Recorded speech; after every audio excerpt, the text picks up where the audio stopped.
bela jele fo ka bela jele wala nyuma no iba fo ama fo to famna aka de meni aka wala nyuma no ni blasalalu o de beke sababu ye ni jemuka no no koni be sansoro bi amanga minye doki boru kon nala ka befu ka bela jele wala nyuma no biye alamsa ye marsi kalo kleta ani woro samba fla ani mukani saba doki boru kon nala jamana nyema ale koni bena bolike minye kase kasera suba kurami ni ale de koni duna dala walmani albaro folo kera ka di jamana nyema kase kan ni bolike ale rekonika ka faruka nisri mi ka bara benembe lakano sabati lima ani anka finiti koro uluka ko bela jile nyene bolima ayita make kata buguni mi kata kele daga walma kan akato o joini no wa mi kele chow jiguro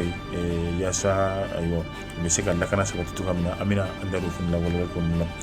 ka faruka anka ministri mi ka bara benembe kenya sabati luma ka beni ministru ka la dala nyogonye mi koni mbeke ka koro koni la selimi ba ida ka fo bandi dugudo be ka wali min ta subvention mi ni abinye shikina sirama amina andabu ufne lanka wala likom nana ka faruka meta jamana ko ka frafina frajela nani ki boram solo ka ofra anka bakuru boka amedu no bi ko ne wala ko nana ina kumi anya fo tukamina anka bakuruban nu konnala jamana nyema colonel Asimi Goita ale koni yayira ka fo ka beni marsi kalo kle muga mi metalike jamana sharia suba kurami ni abara kunye folo olu koni kera kadi jamana nyema ma akoni mina seka bolike ka nyefolike malidu nye mimatu bela jele meseka sharia sumbai akono kuma ka seka olu famia tukamina ngajani oche aye minye blasralikan ko di ministry olu kelinkenna bela jele ma olu ka seka ke minye kala menenye ka nyefoli mi nabe talike sera suba kula ko ni ka yasa malidu meseka utafanu nafando mima kono bela jele ko ni meseka don tugamina alisa ametu jamana nyema so la krenkene ala ministry mi ka bara benembe anka fintigila ko ka bela jele nyene bolima lakana ko sabati ani fintigila ka koro uluka ko bela jele ko ni sabati ni o colonel Sadio Kamara ale koni tarata malaka beni minye marsikalo kleta ani nani samba fla ani mukani saba no okera kanyashi bugunira koni ma abeta krenkende ala minye kata fintikila ko olu yere koni dagaro kasekata ore koni join to gamina bebla lakana yere ko hukumu konnala nga abina ta jo dugulu mi yere koni ka obeti jo fo hectare kemolon vla ani binan ni wolon vla ani buruburu bara yere wari no obeta ka dola abela jelemina bo jamana rele koni ku nga bara ka adamne katabla fo allabare konna obeti jo kalo woro bara konina ministri mi ga bara benebe lakana sabatilma no colonel Sadio Kamara alere koni tara kata minye abriki folo ko olu yere konida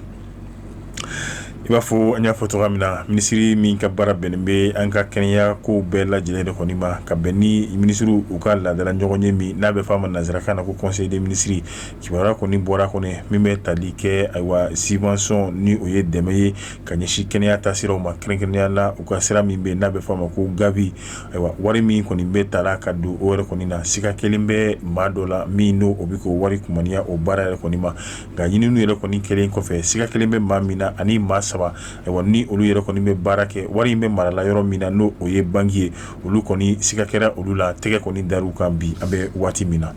amitanga jamana ko kan Benkenala Burkina Faso uluka présidence yere koni konna no ye jamana nyema ale koni ka mi metalike aka directeur de cabinet la aye la selimi konna abayira ka fo kabido mina aywa Burkina koni itegesi sika kelembe mamununa ko olu ye bambachi wole ke bawye kabido mina tegesikira olu mawere koni ka wari mimbe banku la wore koni ka okera sababu bambachu ukata nikasiki ani uka bingali wolo ali no ya soro ama bampe ko chama yere koni borala ya jira ka fo ni takera ni tatukala wa ubna seka fere bilibili ka seka osoro ka beni bambachi wolere ko ni keleli nazarala krenkenela ameta Canada uluka ministri mi ka bara beni muka jamana ni jamana wala che kunyo nyene bolima Melanie Jolie ale koni ye la selimi konnala abayira ka fo nazara jamana uluka bara nasuka bela jelembi ka ke kanyeshi yasa fanga be seka to yele matuga mina irisi yere koni jamana yere koni ka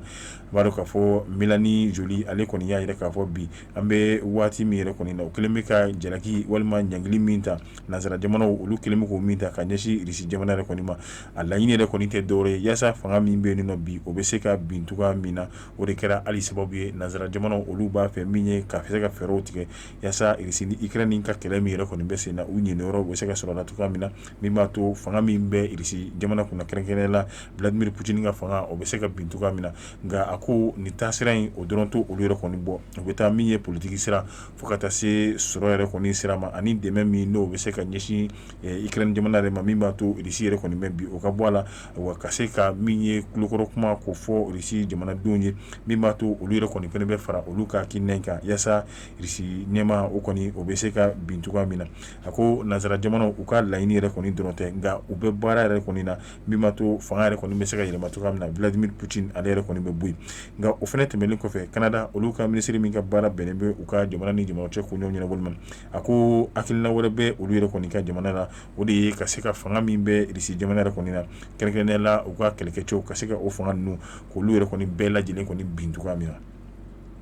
an bɛ taa halisa lamɛnki jamana olu ni irisi jamana kelen o cɛ a bɛ togoya min na bi kɛrɛnkɛrɛnnenya la kabini lamɛnnikanw yɛrɛ kɔni kun dalen b'a la ko olu ka pankuru min yɛrɛ kɔni n'a bɛ f'a ma ko drone min kun ɲɔgɔn tɛ nin nɔ nka ale yɛrɛ kɔni yera a bɛ fɔ yɔrɔ min ma ko mer noire yɛrɛ kɔni sanfɛ o min n'o o kɛra irisi jamana ko olu yɛrɛ kɔni ye pankuru wuli o kama ni o y'u ka Sukhoi 27 ye u ka se ka taa dankari kɛ o pankuru yɛrɛ kɔni na cogoya min na hali n'o y'a sɔrɔ a ye diɲɛma yɛrɛ kɔni dabali ban nka lamɛnnikɛn jamana maaw yɛrɛ kɔni fɛnɛ y'a jira olu tun bɛ yɔrɔ min ka maa si den kelen yɛrɛ kɔni ta tɛ nka dɔw fɛnɛ ka kibaruya b'a jira k'a fɔ irisi olu ka pankuru min wulila min ye Américains ka nin pankuru nɔfɛ o tɛ wuli fiyewu n'o o y'a sɔrɔ irisiw ka Angleterre walima hakɛto b'a la lamɛnki jamana olu ka ni kɛlɛkɛminɛ ni o ma don irisiw yɛrɛ kɔni ka min ye mara yɛrɛ kɔni kɔnɔna la kɛrɛnkɛrɛnnenya la bi Crimée o kɔni mara bɛ irisiw yɛrɛ kɔni bolo u y'a jira k'a fɔ pankuru in a kɔni kun bɛ ka i kun da o de kan n'a bɛ i kun da o kan a b'o olu ka jamana yɛrɛ kɔni kɔnɔna la nka u ye kangari kɛrɛnkɛrɛnnen ka se ka o fɛnɛ da lamɛnki jamana yɛrɛ kɔni ye k'a fɔ nin wale o wale ni u sɔrɔla ɲɔgɔnna la irisi jamana olu yɛrɛ kɔni tɛna u ta bila ka lahara kɔnɔ jaabi telima min kan ka di olu b'o o di lamɛnki jamana ka wale a kelen-kelenna bɛɛ lajɛlen kɔni ma ni ne fɛnɛ bɛ dan sigi an ka bi don kibaru la an bɛ sigi a kan an b'a fɔ aw ka bilasirali ni aw ka hakilina min n'o olu bɛ di waati bɛɛ lajɛlen na o de bɛ kɛ sababu ye ka ni baara ninnu ko olu la taa ɲɛ an bɛ o ɲini aw fɛ diɲɛ waati bɛɛ lajɛlen na ka diya ninnu k'olu fɛnɛ ta k'u cari diɲɛ donna sirakɔrɔw kan min b'a to kunnafoni a tɛ kɛ maa si den kelen negela ye an bɛ aw fo ka waleɲuman dɔn k'a fɔ a ɲɛna a k'an bɛn sini ni Ala sɔnna ma nin kɛnɛ kelen sanfɛ